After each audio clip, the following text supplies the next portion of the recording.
Cockroach जनता party का मामला supreme court में पहुंच गया और कॉकरोच जनता पार्टी के मामले में सुनवाई करते हुए खुद जस्टिस सूर्यकांत, जिन्होंने कहा था कि कुछ लोग हैं जो बेरोजगार हैं, पढ़े लिखे हैं और कॉकरोच की तरह से हर जगह पर चले जाते हैं, बाद में सफाई दी उन्होंने। लेकिन अब सुनिए आप, कॉकरोच जनता पार्टी का मामला जब सुप्रीम कोर्ट में पहुंचा तो सीजीआई ने क्या कहा। दूसरी तरफ बीजेपी के एक मुख्यमंत्री वो कह रहे हैं कि मच्छर 8 दिन में मर जाता है, कॉकरोच की लाइफ कितनी होगी। मतलब ये अभी भी सीरियसली लेने के लिए तैयार नहीं है। इनको लगता है कि नहीं, कुछ बस ऐसे ही है, कुछ ऐवे ही है, विपक्षी पार्टियां हैं वो सब कुछ कर रही है। और यही सबसे बड़ी जो है वो गलती होती है कि आप किसी प्रॉब्लम को नजरअंदाज कर दें। तो कई बार कहा जाता है कि एक छोटी सी फुंसी बहुत बड़े फोड़े का रूप ले लेती है और फिर उसके बाद में क्या होता है मैं कहना नहीं चाहता हूं। तो ये बातें निकल करके सामने आ रही हैं। सीजीआई उन्होंने क्या कहा है मैं आपको बताऊंगा, लेकिन एक बड़ी चीज और है जिस पर मुझे लगता है कि इस खबर में बात होनी चाहिए। जब कॉकरोचों को लेकर के इतनी बात हो रही है और कॉकरोच को लेकर के कहा जा रहा है कि कब मरेंगे, मच्छर 8 दिन में मर जाता है, भाजपा के मुख्यमंत्री है वो कह रहे हैं कि कब मरेंगे, ये इनकी लाइफ कितनी होती है। दूसरी तरफ आज 30 दिन के लिए राम रहीम फिर से गर्मी की छुट्टी अपने एसी कमरे में, एसी महल में बिताने के लिए आ गया। हालांकि उसको जेल में भी मुझे लगता नहीं कि कोई ज्यादा तकलीफ होती होगी और कोई बड़ी ताज्जुब वाली बात नहीं होगी। अगर उसको जेल के अंदर एसी, बढ़िया सलाद, खाना पीना सब कुछ अगर बढ़िया से ना मिल रहा हो तो मुझे कोई ताज्जुब की बात नहीं होगी। उसको मिल रहा होगा, ये मैं मान करके चल रहा हूं। वरना आप बताइए कि सिस्टम क्या ऐसे ही लोगों के लिए नहीं है। जो इतनी सारी फिल्में हम देखते हैं, जो दिखाया जाता है, आप बताइए फिर तो सारी बकवास साबित हो जाएंगी। राम रहीम वो फिर से 30 दिनों के लिए वो बाहर आ गया है और ये ना केवल फिर से मैं कह रहा हूं बल्कि 5 साल में 16 बार। मतलब ये बंदा 3-4 महीने बस केवल जेल में जाता है और उसके बाद में फिर आराम से बाहर आ जाता है। मजाक बना करके रख दिया है। और ऐसे लोग कॉकरोच हैं, ऐसे लोग अजगर हैं, ऐसे लोग मगरमच्छ हैं, ऐसे लोग क्या हैं, जरा सीजीआई को यह भी बताना चाहिए। और किस तरीके से ये लोग बाहर आ जाते हैं। राम रहीम जो हत्या के मामले में, बलात्कार के मामले में सजा काट रहा है, सजा याफ्ता दोषी कैदी है और उसको 30-30 दिनों की पैरोल मिल जाती है साहब। और दूसरी तरफ आप देखिए उमर खालिद जैसे लोग पांव पीटते रहते हैं। कभी बहन की शादी होगी तो कुछ दिनों के लिए बेल मिलेगी, या और अगर माताजी का ऑपरेशन हो रहा है तो सिर्फ चंद दिनों के लिए जेल में आ रहे हैं। और उसमें भी कहा गया है कि भैया हॉस्पिटल से बाहर नहीं जाएंगे। उमर खालिद की माताजी का ऑपरेशन हो रहा है इसलिए उमर खालिद को बेल मिली है और उमर खालिद को कहा गया है बिल्कुल साफ तौर पर कि आप हॉस्पिटल से बाहर नहीं जाएंगे, दिल्ली एनसीआर से बाहर नहीं जाएंगे। और उसके साथ में यह कहा गया है कि भाई आप अपने पास में एक से ज्यादा मोबाइल नहीं रखेंगे। और राम रहीम आराम से जाकर के अपने महल के अंदर जाकर के मसाज लेगा, गर्मी के अंदर स्विमिंग पूल में नहाएगा और उसमें इत्र डलवा करके, गुलाब जल डलवा करके आप बाकायदा आप सोचिए किस तरीके से सत्संग वत्संग और सब कुछ अंदर खाने क्या क्या होता होगा, कुछ कहने की जरूरत नहीं है। खैर, हम बात करने के लिए आए इस खबर के अंदर कॉकरोच जनता पार्टी और सुप्रीम कोर्ट की। तो कॉकरोच जनता पार्टी को लेकर के क्या कहा गया है मैं आपको पहले शॉर्ट में बताता हूं जो खबरें इस वक्त में सामने आ रही है। सुप्रीम कोर्ट ने कॉकरोच जनता पार्टी यानी सीजेपी से जुड़े लोगों की सीबीआई जांच करवाने की मांग से इनकार कर दिया है। अब सुप्रीम कोर्ट खुद जो है वो सीबीआई जांच नहीं चाहता है। मतलब ये कहा जा रहा था सरकार के जुड़े हुए लोग वो कह रहे थे कि भैया 40% इनके तो पाकिस्तानी हैंडलर्स हैं, 90% कोई कह रहा था, कोई 60%, कोई 70%। लेकिन अब सुप्रीम कोर्ट ने खुद से सीबीआई की जांच जो है वो खारिज कर दी है। वकील साहब बोले कि कॉकरोच जनता पार्टी वो जुडिशरी की इमेज खराब कर रही है। सीजीआई सूर्यकांत ने कहा कि don't take it so sentimentally, इसे इतनी भावुकता से मत लीजिए। अब सीजीआई खुद जो पीछे इससे जो है अपना पल्ला छुड़ाना चाह रहे हैं। अब बड़ी बात तो यह है कि उनको ये मामला सुनना नहीं चाहिए था, कायदे से किसी और दूसरे जज के पास में, किसी और बेंच के पास में भेजना चाहिए था। लेकिन खैर देखिए साहब, जिस मामले उनसे खुद से जुड़ा हुआ है जो मामला है उस मामले में सुनवाई भी वही कर रहे हैं। बीजेपी के एक मुख्यमंत्री, इनका नाम मैं आपको आगे बताऊंगा, उन्होंने तंज करके कहा कि मच्छर 8 दिन में मर जाता है, कॉकरोच की आयु कितनी होती है। और वहीं कॉकरोच जनता पार्टी के फाउंडर अभिजीत दीपके की पार्टी ने ट्विटर हैंडल ब्लॉक किए जाने के खिलाफ दिल्ली हाई कोर्ट में पिटीशन दाखिल की है। उनका जो ट्विटर हैंडल है वो ब्लॉक कर दिया गया उसको लेकर के। महाराष्ट्र के छत्रपति संभाजीनगर स्थित कॉकरोच जनता पार्टी के फाउंडर दीपक के घर पर 24 घंटे पुलिस की तैनाती है। डीसीपी ने बताया कि तैनाती एहतियातन तौर पर की गई है।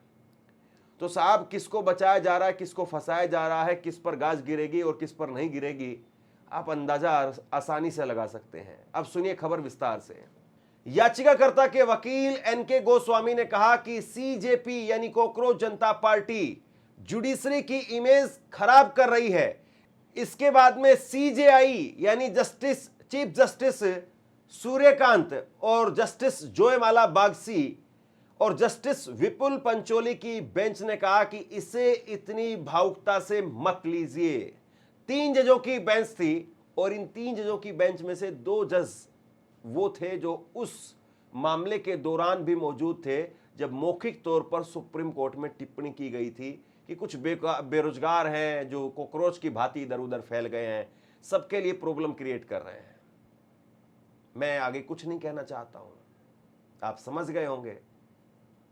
मतलब आप हैरान करने वाली बात यह है कि पहले कुछ मामलों में ऐसा होता था कि कहीं कोई मामला किसी से जुड़ा हुआ है या चीफ जस्टिस से जुड़ा हुआ है चाहिए, उसमें वो अलग हो जाते थे। लेकिन अब एक जज जो है वो और आए हैं, इसमें विपुल पंचोली। खैर, याचिका एडवोकेट राजा चौधरी ने दायर की है और उसने आंदोलन से जुड़े फर्जी अधिवक्ताओं और फर्जी कानून की डिग्रियों की जांच की भी मांग की है। और इसके अलावा उन्होंने सुप्रीम कोर्ट की हाल की कार्रवाई के दौरान की गई मौखिक अदालती बयानों के कमर्शलाइजेशन किए जाने के खिलाफ भी कार्रवाई की मांग की है। इस पर सीजीआई ने जवाब दिया कि अभी ऐसी कोई गंभीर आपात स्थिति नहीं है, देखते हैं क्या होता है।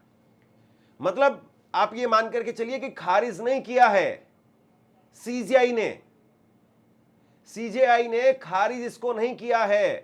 कायदे से अगर इसको खारिज कर दिया जाता तो कुछ बात और थी, लेकिन अभी वो कह रहे हैं कि ठीक है, आपने जो बातें कही है उस पर हम विचार कर सकते हैं, लेकिन अभी कोई ऐसी आपात गंभीर स्थिति नहीं है। इसका मतलब आप समझते हैं, कल को अगर फिर से इस पर पिटीशन आती है कि सर आपने तब ये कहा था और उसके बाद में देखिए अब ये चीजें और हो चुकी हैं, इतना हंगामा हुआ है, इतनी यहां पर तोड़फोड़ हुई है, इतना यहां पर अराजकता फैली है, आप इसको प्लीज सुनिए। बेस जो है वो फिलहाल के लिए डल गया है, यूं मान करके चलिए। वहीं हरियाणा के मुख्यमंत्री हैं नायब सिंह सैनी और वो कह रहे हैं कि कॉकरोच जनता पार्टी, उन्होंने उस पर तंज कसा कि कॉकरोच की आयु कितनी होती है, मच्छर 8 दिन में मर जाता है। मुझे याद आता है स्वामी विवेकानंद ने कहा था कि उम्र जो है या जीवन आदमी का वो ऐसा नहीं होना चाहिए कि बहुत लंबा हो, महान होना चाहिए। स्वामी विवेकानंद वो बहुत कम उम्र के अंदर उनका निधन हो गया था, लेकिन आप ये देखिए कि उन्होंने बहुत कम उम्र में ही भारत का मान सम्मान कहां कितना बढ़ाया और अमेरिका के शिकागो में जाकर के उन्होंने संबोधन किया। उम्र से आप किसी को तोल रहे हैं, आपका आईक्यू ये है, मतलब कोई कम जीता है तो उसकी वैल्यू कम है और कोई ज्यादा जीता है तो उसकी वैल्यू बहुत ज्यादा है। ये कहां से तय हो गया? कहां किस किताब में लिखा है कि जो ज्यादा जिएगा वही सब कुछ करके जाएगा? इसके हिसाब से तो फिर दूसरे जीवों के भी जो है वो एग्जाम्पल दिए जा सकते हैं। इसके हिसाब से तो फिर कल को ये एग्जाम्पल भी दिए जा सकते हैं कि भैया आदमी ज्यादा पानी पीता है तो आदमी बेकार है, या और दूसरे जानवर ज्यादा पानी पीते हैं वो बेकार है, ऊंट कम पानी पीता है तो ऊंट ठीक आदमी है, ठीक जो है प्राणी है। ये कैसे तर्क दिए जा रहे हैं, गजब है साहब। और ये मुख्यमंत्री की तरफ से आ रहे हैं। नायब सिंह सैनी जो कि हरियाणा के मुख्यमंत्री हैं, वो राम रहीम पर अपना मुंह क्यों नहीं खोलते हैं? वो 8 दिन और 15 दिन और 25 दिन बताएं, उससे ज्यादा वो ये बताएं कि भैया 30-30 दिनों की, 35-35 दिनों की जमानत इस शख्स को क्यों मिल जाती है। जब गर्मी आएगी तब इस शख्स को जमानत मिल जाती है, सर्दी आएगी तो इस शख्स को जमानत मिल जाती है, जब चुनाव आएंगे तब इस शख्स को जमानत मिल जाती है।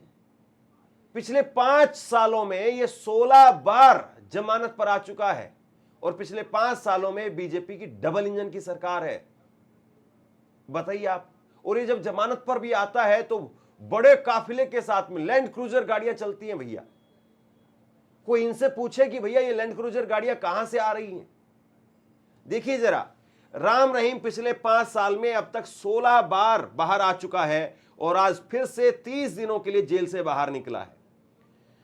अक्टूबर 2020 में 1 दिन के लिए जमानत पर आया, मई 2021 में 1 दिन के लिए जमानत पर आया, फरवरी 2020 में 21 दिन, फिर उसके बाद में तो बढ़ता ही चला गया और 30-40 दिन से कम की जमानत पर आता नहीं है।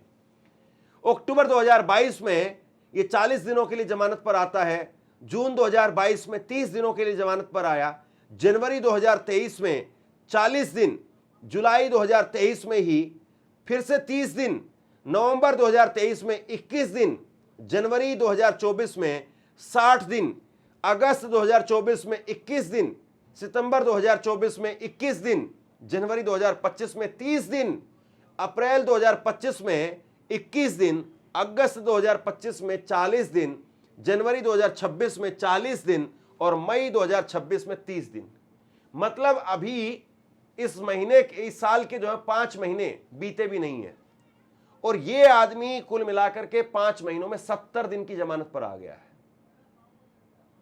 150 दिन होते हैं 5 महीनों में और 150 दिनों में ये आदमी 70 दिन की जमानत पर है। ये मजाक है बताइए आप? और कॉकरोच आप बताएंगे दूसरे लोगों को।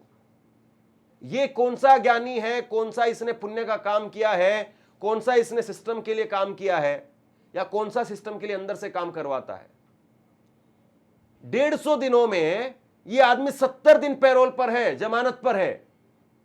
सीजीआई साहब, ये कॉकरोच है या ये क्या है? ये ऐसे लोग, इन लोगों पर तो मुंह खोलिए कभी।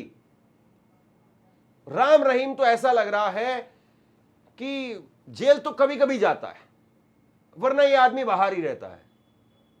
और आप दूसरा कोई उदाहरण रख दीजिए, क्या भारत की जेलों में जितने कैदी बंद हैं उसमें सबसे शरीफ, सबसे सज्जन आदमी यही है और बाकी सब जो है वो राक्षस भरे हुए हैं? यही सबसे शरीफ और सबसे सज्जन आदमी है। राम रहीम जो है वो बाहर है, उधर आसाराम जो है वो बाहर है, ये सब बाहर हैं। ये जितने बलात्कारी बाबा हैं ये बाहर हैं। और बताइए, बाबाओं की जो परंपरा रही है भारत की, और बाबाओं के जरिए और लोगों ने, ना जाने कितने लोगों ने ज्ञान अर्पित किया है, अर्जित किया है ज्ञान, और वो बाबाओं की परंपरा को इन लोगों ने कैसे कलंकित कर दिया है। जिन लोगों ने बरसों बरस अपने आप को अपने आश्रम में, जंगलों में या एकांत में रह करके ध्यान अर्जित करके जिन्होंने जो ज्ञान हासिल किया, उस ज्ञान से उन्होंने बहुत सारे लोगों का जीवन बदला है। लेकिन ये ऐसे बाबा, ऐसे बलात्कारी जो है वो घुस गए हैं कि इस पूरे जो है वो संस्कृति को, उसको बदनाम कर रहे हैं। और ऐसे लोगों के लिए कभी कॉकरोच शब्द सुनाई नहीं देता है। ऐसे लोग जो है कॉकरोच की श्रेणी में नहीं आते हैं। जरा सोचिए इस बात को। तो कुल मिलाकर के जो स्थिति है वो आपके सामने है और अब देखने वाली बात यह है कि कॉकरोच जनता पार्टी का मामला वो कब तक और कहां तक कितना चल पाता है। शेयर कीजिए इस खबर को और आप क्या सोचते हैं नीचे कमेंट सेक्शन में लिख करके जरूर बताइए। इस वीडियो को लाइक कीजिए और चैनल को सब्सक्राइब जरूर कीजिए। शुक्रिया, थैंक यू।